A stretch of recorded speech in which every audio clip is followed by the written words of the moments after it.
نیست و از امام علی رحمان خواستند در تحقیق عادلانه پرونده عبدالملک سلاموف مساعدت کند. منع پوشیدن نقاب در ولایت کوئبک کانادا. مسلمانان ولایت میگویند قانون منع پوشیدن لباس اسلامی به احترامی به حقوق آنهاست. چرا باید در اتوبوس نقابم را بگیرم؟ من چیکار کردم؟ من چی جنایت کردم که حقوق بنیادی مرا پایمال میکنند؟ مقامات یاوان سودابه را تا زمان خاتمه تفتیش به یتیم خانه بردند. امش میگوید دختر را کسی نزده است و جراحت ها نتیجه افتادن بود. همونجا پشپا میخوره خودش این بوری خود تپ میزنه، اینم تمیم بلا پولم همین سرک میزنه اینم خود.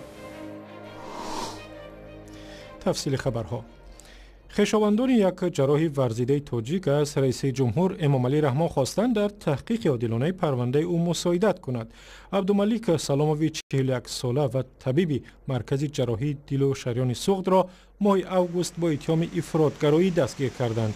همسرش زرینه سلاموف و روز 24 اکتبر به رادیو آزادی گفت شوهرش هیچگاه افراطی نبود و او امیدوار است که بیگناهیش ثابت می شود، ولی مقامات انتظامی تاجیکستان می گویند عبدالملک سلاموف با گروه از افراد رابطه داشته است که آنها به پیروی به جریان ممنوعی سلفیه متهم می شوند.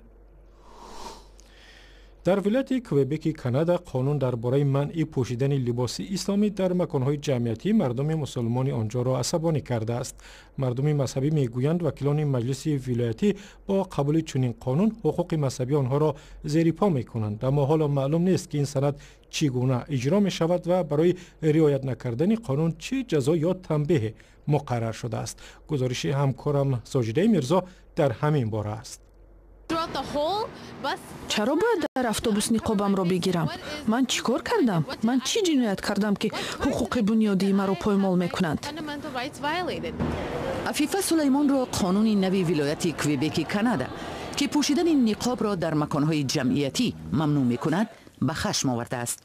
طرفداران قانون میگویند که هدف آن محافظت ارزش‌های دنیوی کوئبک است، نه تبعیض نفری. ما طرفدار گوناگونی یک ارزش مهم جامعه هستیم، ولی نمیخواهیم چنین پندارند که ما کسی را تبعیض میکنیم. قانون باید از ماه ایول سال 2018 حکم اجرا بگیرد.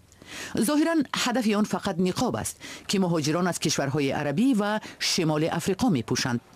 پوشیدن این گونه لباس در خدمات دولتی مثل نقلیات و مؤسسه ها ممنوع می شود.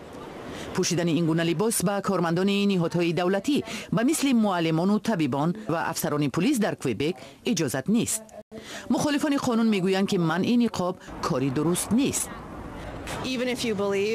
حتی اگر نقاب یک نوع تبعیض زن باشد، ولی محروم کردن آنها از استفاده نقلیات و دسترسی به تحصیل و خدمات تندرستی حل مسئله نیست.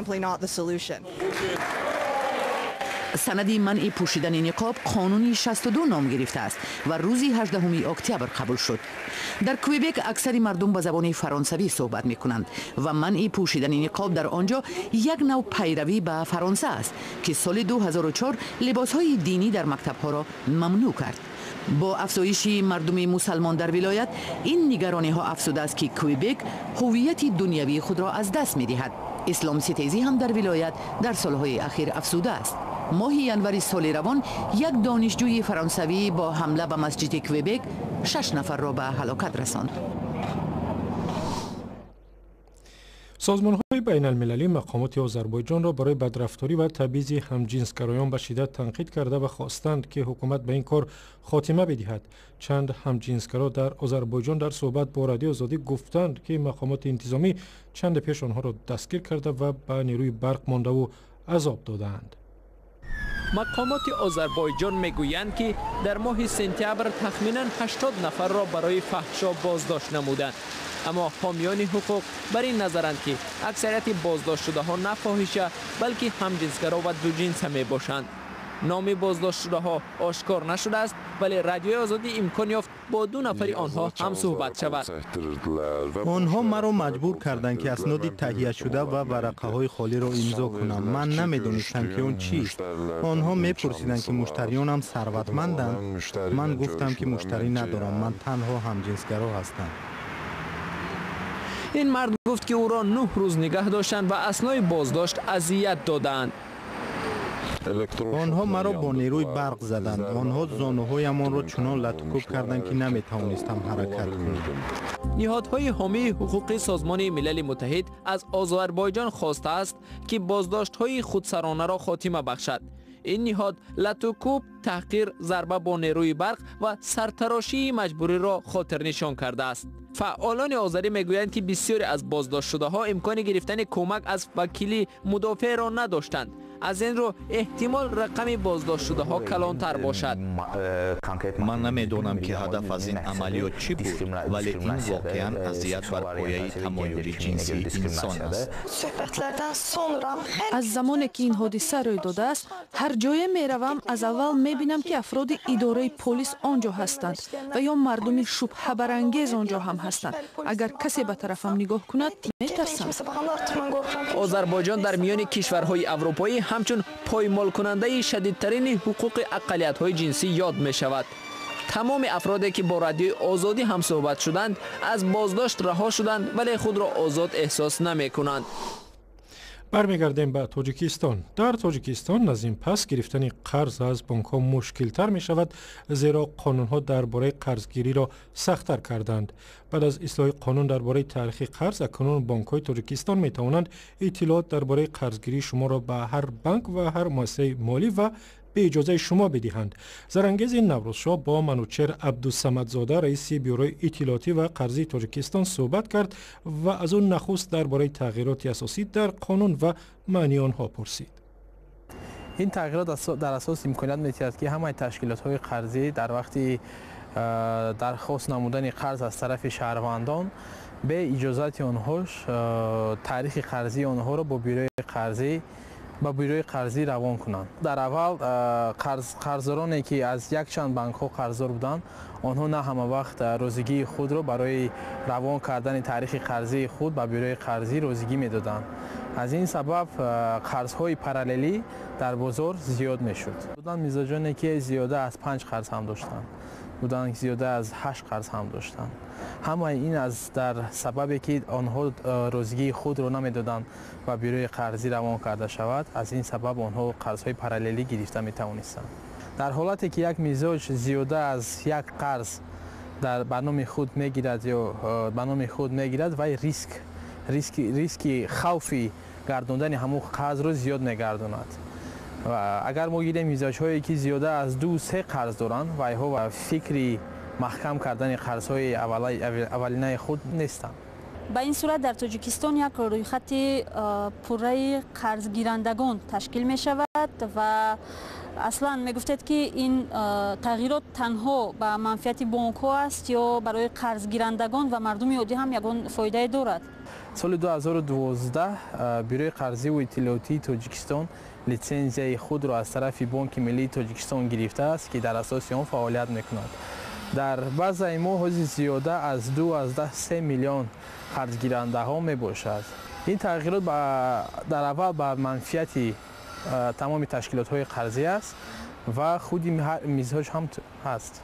یعنی به مزاج چی منفعت دارد؟ به مزاج همون منفعت دارد که اگر شما یک قرض گرفته اون را سر وقت پرداخت کنید، با دو کرته اگر به سر قرض شما روید، تشکیلات های قرضی تاریخ قرضی شما را دیده با شما با شرط های خلای به شما قرض میدهند. می شود گفت که نبود یک معلومات پوره درباره قرض گیرندگان یک سبب اصلی به مشکل دچار شدن برخی از بانک های تاجیکستان شده است. یکی از سبب‌هایی که مزاج‌های آنها قرض‌های پاراللی به حد بسیار داشتند و سری وقت قرض‌های خود را پرداخت کردن نمی‌توانستند، از این سبب بانک‌ها به این حالت دچار شدند. و از بس که مسئله قرض در تاجیکستان یکی از مسائل مهمی روز است، با منوچهر عبدالصمدزاده گفتگوی مفصلی در این باره داشتیم و آن را میتوانید در وبسایت azadi.org، کانال آزادی ویدیو در یوتیوب و هم صفحه رادیو آزادی در فیسبوک ببینید. مقامات تاجیکستان میگویند قضیه سودابه سفر و یک دخترک نابالغ را تحقیق میکنند که گزارشات درباره اذیت و آزار او در شبکه‌های اجتماعی مردم زیادی را به خشم آورد. بعد از نشر عکس‌های سودابه که در بدنش داغ‌های سیاه و کبود زیاد دارد، مقامات تاجیکستان به سراغ او رفتند تا بدانند که با سودابه چی شده است. سرویناز روح الله و شهلای عبدالله به یاوان به خانه عمه سودابه رفتند. سودابه 12 ساله را به تشخیصگاه یک بار نمایندگان چند نهاد که به حقوق کودک سر و کار دارند همراهی میکنند. این گروه کاری در شهر یاوان با شمول کارمندان حفظ حقوق تأسیس یافته است که به تدقیق علت و کوبه سودابه نابالغ از جانب سرپرستش شروع کرده است. 2 روز پیش در شبکه‌های اجتماعی تصویرهای از سودابه نشر شدند که هنگامه را میان استفاده برندگان آن خیزاند. گفته می شد که سودابه از جانب عمه‌اش شکنجه می شود و تقاضای نجات او را داشتند. زلفیه سفروا همان زن است که گویا سودابه را شکنجه کرده است. قریب 1 سال است سرپرستی او و برادری 8 ساله اش را به عهده دارد. والدین این 2 نابالغ در روسیه با جرم قاچاق مواد مخدر زندانی اند. زلفیه میگوید او سودابه را شکنجه نکرده است بلکه او 1 سال پیش از زینه افتید و این عکس های همان زمان هستند. بعد چیکار کردین همونجا چشم پوشک بوزی که چیکار کرده همونجا پیش پا میخوره خودش اینوری این بوری خود تپ تپ تپ میزنه اینم تمیم بلا خولم همین سر که میزنه اینم خیل همونجاش همونجا ده. سودابه در صحبت بر رادیو آزادی گفت عمه‌اش او را لطوکوب نمی‌کرد و نقشه دزدی مربوط در سال پیش باعث سیاه و کبود شدن بدنش گردید. Проводил галтиде уну банка шикастиги аст. Проводил гирифту банки барания. Проводе суду дар гуфта акама ба тарсиду галтид ба галтиду. زلفیه میگوید 1 سال پیش وقتی بعدی بازگشت از کار سر و روی سودابه را سیاه و کبود دید باور نکرد که او افتیده است. بعد 21 نویبر من ای کار اومدم که همین کپ یک چی داره این خیلی کبود میشده همین خیلی پوستش بیزه بعد و اومدم که همین خیلی کبود داشته گفتم کی زده توی هیچکا مکتب دارم هیچکا تخمره زده تا نه این هم میپرسم هر دوش خواب بعد من ترسیدم گفتم اینا یگون تجاوز کردن خب آدم میترسی پگا پدر و مادرش به چی میگم. در حالی که عکس‌های نشر شده آثار لطوکوب را میمانند تشخیص مقامات زمانی وقوع این حادثه وجود شکنجه را تصدیق نکرد. وقتی که من بدنی همون کودک نابالغ سفر و سودابه را دیدم یگون پیام نیست یگون چی ضربه جسمانی دیده نمی شود سپید صحت می باشد. زلفیه گفت 2 سال اخیر با پسرش تیمور قلندرов بحثی منزل دارد. وقتی دادگاه خانه را به زلفیه داد او با استفاده از عکس‌های 1 سال پیش سودابه می‌خواهد نام او را در تمام دنیا سیاه کند. من اینا میروزم گفتم دینا بخسترم و بگیریم بریم گفتم یوکی لباساشو من جانم در نو که بینیم بگیریم بریم گفتم 1 صغیره رو کلان کردم چی کارو کرد من گفتم ایش میمونه. تیمور قلندرов پسر زلفیه در یک تماس تلفنی گفت مادرش زلفیه با دختر عمه‌اش سودابه همیشه بدرفتاری میکرد. سودابه شکنجه شده است یا نه؟ نتیجه تشخیصی امروزه نشان خواهد داد. به هر حال قرار شد تا انجام تحقیق او و دادر 8 سالش در خانه اینترنتی ناحیه یاوان باشند. و در آخر برنامه یک خبری ورزشی کریستیانو رونالدو بازیگر دسته ریال مادرید اسپانیا بهترین بازیگر سال 2017 اعلان شد. از بین 3 نفر فوتبال بازان ماهر لیونل مسی و از دسته بارسلونا و نیمار از تیم پاریس سن ژرمن فوتبال بازی پرتغالی را بهترین بازیگر سال انتخاب کردند.